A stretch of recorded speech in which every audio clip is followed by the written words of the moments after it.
नमस्कार, श्री स्वामी समर्थ. तुमचं सर्वांचं आजच्या नवीन ब्लॉगमध्ये पुन्हा एकदा मनापासून स्वागत आहे. तर कसे आहात मंडळी तुम्ही सर्वजण? आय होप सगळे मस्त असतील, आनंदात असतील, मजेत असतील. तर तुम्ही नेहमी असेच मजेत राहा हीच स्वामींच्या चरणी प्रार्थना. हा बॉक्स आम्हाला दिवाळीला गिफ्ट मिळाला होता. दिवाळीला कोणीतरी गिफ्ट दिला होता, आता आठवत नाही कोणाला दिलाय, की ह्यांच्या ऑफिसमध्ये मिळालं वाटतं. पण हा बॉक्स तसाच पडलेला होता, मी वापरायलाच नाही काढला. म्हटलं काही गरज नाही आहे सध्या. पण याच्यामध्ये हे 3 प्रकारची भांडी येतात. हे एक आहे, हे जे मी ऑलरेडी वापरायला काढलं आहे, आणि हे आता त्यातला एक पॅन आहे असा. हा मे बी फिश फ्राय वगैरेसाठी किंवा कोणत्याही फ्राय गोष्टीसाठी चांगला यूजफुल आहे. आणि हा आहे तिसरा पॅन.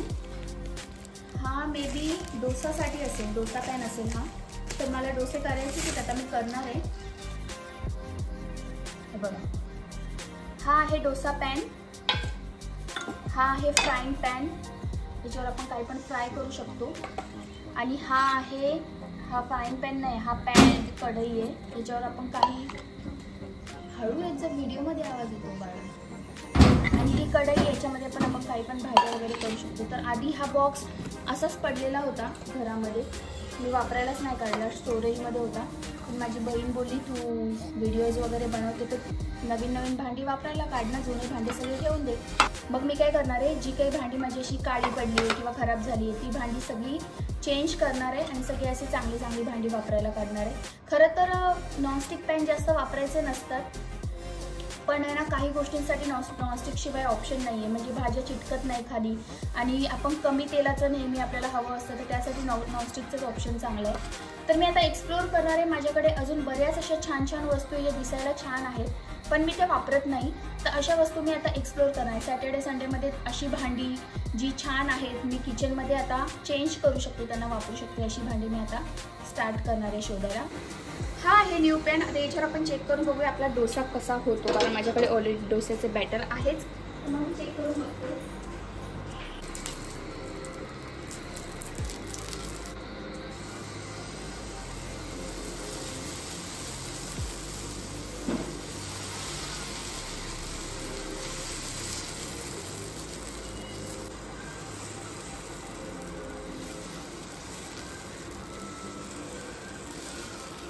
एक डोसा मी विदाउट तेल टाकता पण टेस्ट करणार आहे, बघूया कसा होतो.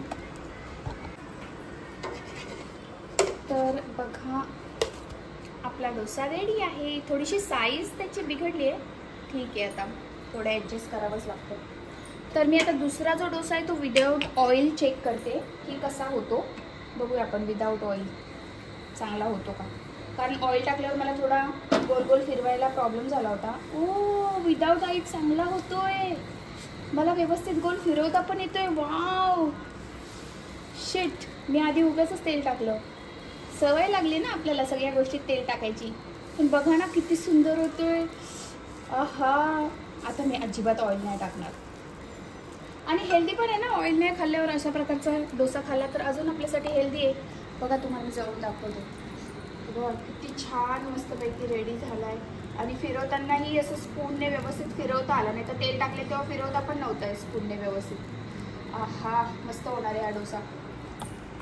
मी थोडासा ना चेक करते चिटकतो आहे का, कारण हा नॉनस्टिक पॅन आहे तर चिटकायला तर नाही पाहिजे. ओहो, नाही चिटकते, नाही चिटकते. वाव, एकदम इझिली येतोय वरती. येस, पहिल्यांदा माझा डोसा इतका इझिली निघाला आहे, नाही तर प्रत्येक वेळेला चिटकतोच. आणि भरपूर सारे डोसा पॅन यूज करून पण असं माझ्यावर होतंच. बघा किती छान डोसा रेडी झाला आहे. माऊ तर खूप खुश आहे हा डोसा बघून. हे बघा आपला डोसा किती सुंदर अशा पद्धतीने रेडी झालेला आहे. I am so happy.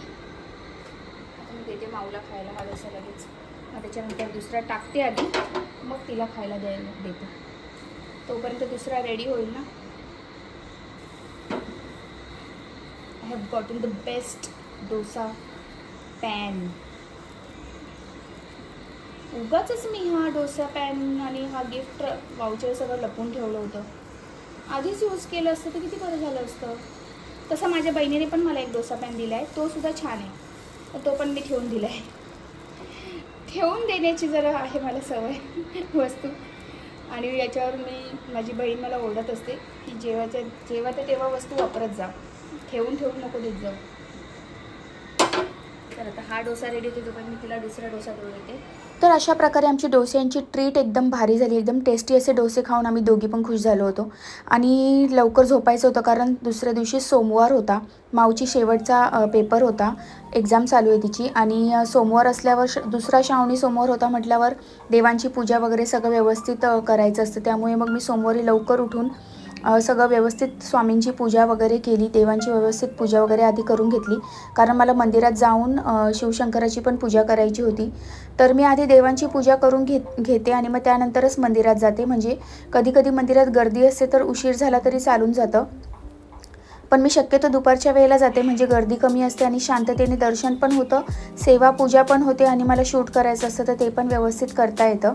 काल दुसरा श्रावणी सोमवार होता आणि महादेवाच्या पिंडीवर तीळ व्हायचे होते, तिळाची शिवमूठ होती. तर मला असं असतं ना की करायचं तर व्यवस्थित, नाही तर मग ते घाई गडबडीत पूजा केलेली मला आवडत नाही. घरातलं सगळं आटोपून वगैरे मी जाते, म्हणजे मला आरामशीर व्यवस्थित पूजा करता येते.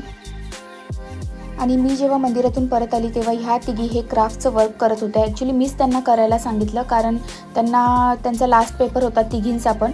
आणि लास्ट पेपर झाल्यानंतर त्या दुसरं काही करणार नाही, ट्युशनला तर सुट्टी होती आणि मोबाईलच बघत बसल्या असत्या. त्यापेक्षा मग त्यांना थोडंसं क्राफ्ट वर्क दिलं आहे, त्यांना वॉल हँगिंग बनवायला सांगितलं आहे, तर त्या बनवत बसल्या होत्या.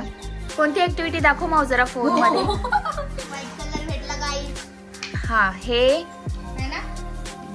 हे बनवत आहेत हे लोक. त्याच्यासाठी हे असे प्रॉपर असे ब्लॉक्स पण रेडी केलेले आहेत पुठ्ठ्याचे. तर ह्याला हे लोक आता कलर करणार आहे आणि कलर करून अशा प्रकारचे एक वॉल हँगिंग तयार करणार आहे. सेम असंच वॉल हँगिंग आणि त्याच्यावर नाव काय काय लिहिलेलं आहे. काय लिहिलंय का याच्यावर? Dream big, believe in your self. हां, हँडरायटिंग वगैरे पण काढा जरा चांगली. Stay positive, do your best, B smiling.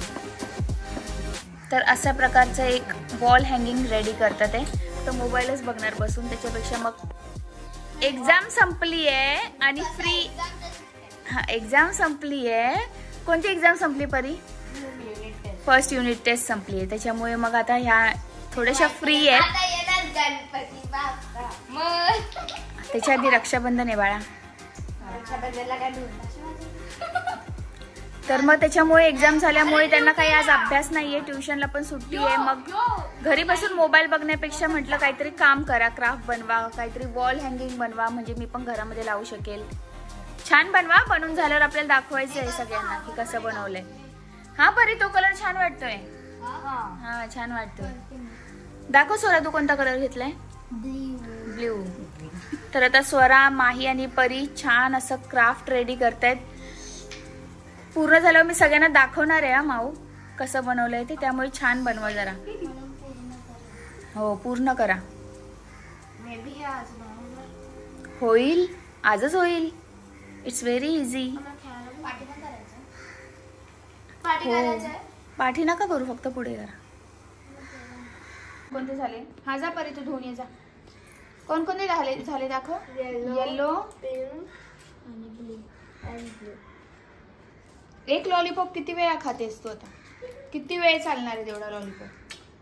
हा, 3 कलर्स झाले, अजून किती बाकी आहे? हा मी केला, हा परीने केला, हा सोनू केला. माझं चांगलं आहे ना माहिती. अजून कोणते कलर्स बाकी आहेत? अजून रेड ची कोणता करते ना, ही रेड कलर मध्ये व्हाईट मिक्स करून काय ती करते. रेड आणि व्हाईट. अच्छा, म्हणजे थोडासा पिंकिश. मिक्स. अरे मी जे कलर्स दिले तेच करा ना तुम्ही. मी दिले ते कोणते? ते कुठे? त्याचे 4च आहेत, 5 बनवले नाही. 5 आहेत त्याच्यात. 4 आहेत. त्याच्यामध्ये 2 सेम आहेत का? की मग एक पर्पल केला तर लाईट पर्पल आहे ना, तो लाईट पर्पलच आहे ना. हा, तो डार्क आहे, तो लाईट ग्रीन कलर मध्ये घे. स्किन आहे ना, ग्रीन कलर घे, ग्रीन कलर, ग्रास कलर. मी स्किन कलर करते. स्किन कलर नको. स्किन कलर मध्ये जरासा रेड टाक. हा, स्किन कलर मध्ये जरासा रेड. व्हाईट मध्ये मिक्स कर, मी कलर करते. व्हाईट मध्ये स्किन कलर मध्ये थोडासा रेड टाक सोरा, थोडा एकदम थोडा, जास्त टाकलं की पुन्हा शेड चेंज होईल त्याचा. नाही तर तोच चांगला वाटतोय मला तर तसाच चांगला वाटतोय. स्किन कलरच छान वाटतोय मला, नॅचरल स्किन कलर. मी आता घेतला कर माही तू ग्रीन आणि ग्रीनिश कलर, ग्रास कलर घे.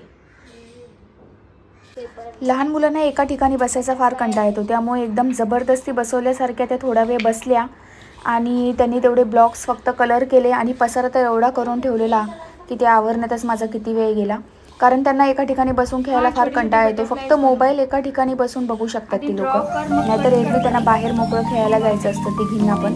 आणि ह्या दोघी माऊच्या सोबतच असतात, कधीच माऊला सोडत नाही स्वरा आणि परी. त्यामुळे प्रत्येक ॲक्टिव्हिटीमध्ये त्या तिच्यासोबत असतात आणि आमच्या घरी कोणतं फंक्शन असू दे, काही असू दे, त्या दोघी आमच्याकडे असतात. मोस्ट ऑफ आमच्या घरीच असतात माऊसोबत खेळायला, किंवा जर त्या नसतील आल्या तर माऊ त्यांच्या घरी जाते. तर बऱ्याच वेळानंतर बसल्यानंतर त्यांनी हे 5 ब्लॉक्स कलर करून रेडी केले आहेत. आता उरलेलं काम त्या उद्या करतील. त्यांनी केलेला पसारा आटोपता आटोपता मला 6 वाजले आणि आज मी योगा क्लासला सुद्धा नाही गेली, कारण सोमवारचा उपवास असल्यामुळे मला थोडंसं डाऊन वाटत होतं आणि तब्येत पण माझी डाऊनच होती. त्यामुळे मग मी स्किप केलं योगा क्लास आणि पहिले स्वयंपाक करायचं ठरवलं. तर मी सर्वात आधी शिरा बनवला नैवेद्यासाठी. त्यानंतर डाळ भाताचा कुकर तर आधीच लावलेला होता आणि डाळीला फोडणी देऊन घेतली आणि मग त्यानंतर अळूची पानाची वडी केली होती. तर जास्त काही मी केलं नाही, एवढा स्वयंपाक आज केला होता.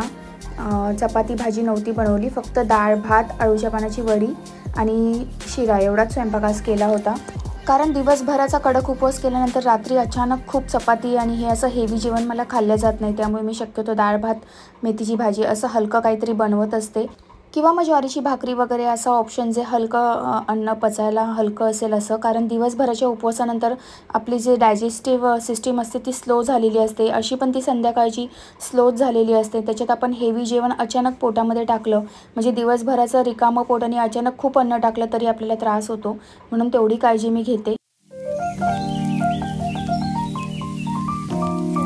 म्हणजे एखादा सणासुदीचा जेव्हा दिवस असतो ना, तो दिवस इतका फटाफट निघून जातो ना, एकदम असं वेळेनुसार आपल्याला सगळी कामं करावी लागतात आणि घरातली पण कामं, मंदिरात पण जायचं असतं, देवपूजा हे ते आणि परत आपली सेवा वगैरे पण असतात. तर इतकी धावपळ होते ना, माझं नेहमीच असं होतं माझं की जेव्हा पण असं श्रावणी सोमवार असतो किंवा कोणता असा चांगला दिवस असतो. आता तुम्हाला दिसत असेल माझ्या चेहऱ्यावर मी फुल डाऊन आहे आज, आधीच तब्येत बरी नाही आहे, त्याच्यामध्ये इतकी धावपळ माझी झाली आहे ना आज. कारण सगळं देवाचं सामान आणण्यापासून आणि मग सगळी तयारी, मग घरातलं पण सगळी साफसफाई आणि मग देवपूजा, मग स्वयंपाक आणि मग परत मंदिरात जाऊन सेवा, म्हणजे एवढं सगळं हँडल करता करता खूप थकायला होतं आणि त्यामुळे आज माझी तशीच हालत झाली. एकतर आधीच तब्येत डाऊन आहे, त्याच्यामध्ये धावपळ झाली, त्यामुळे जरा मला थकवा आल्यासारखं वाटतं. तर आता मी उपवास सोडणार आहे, म्हणजे थोडीशी ताकद आल्यासारखी मला होईल. कारण मी दिवसभरात काहीच खाल्लं नाही, फक्त 2 केळी, 2 डेट्स आणि दूध खाल्लं आहे. ॲपलसुद्धा आज खाल्लं नाही आहे. तर त्यामुळे मी फक्त संध्याकाळची दिवाबत्ती केली आणि उपवास सोडायला डाळ भात आणि अळूच्या पानाची वडी केली होती आणि शिरा केला होता. तर जास्त काही आज केलं नाही आहे मी, खूप थकायला झालं आहे. त्यामुळे आता मी ब्लॉगला एंड करते. चला तर मग पुन्हा भेटू अशाच एका सुंदर व्हिडिओमध्ये. तोपर्यंत श्री स्वामी समर्थ.